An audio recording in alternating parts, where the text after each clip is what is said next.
Erinnya lya Mukama lyebazibwe. So tuli basanyufu nnyo, mwebale kwagala Katonda, mwebale kwagala soloti, mwebale giteeka mu ssente, mwebale giteeka mu ssaala, mwebale kunjagala ng'omusumba wammwe, mwebale okwagala ekkanisa yammwe.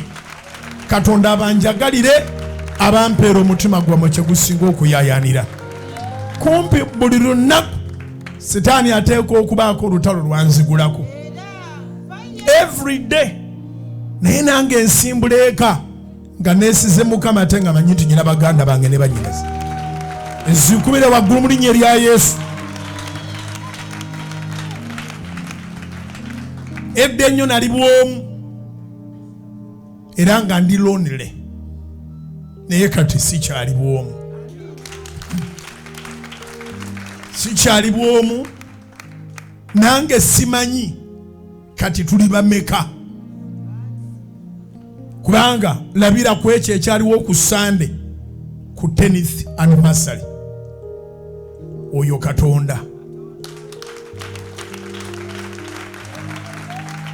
Nsaba Katonda akumpeera ekisa, akwongera ekisa, era akwongera ekisa, ate akwongera ekisa, era akwongera ekisa. Kitambulire mu baana bo, kitambulire mu bazzukulu bo, n'abazzukulu b'abazzukulu b'abazzukulu. Yesu agenda okukima ekkanisa ye nga tugenda mu ggulu nga tetuliko bbala wadde olufunyiro, naye ng'ekisa kikyakulukuta.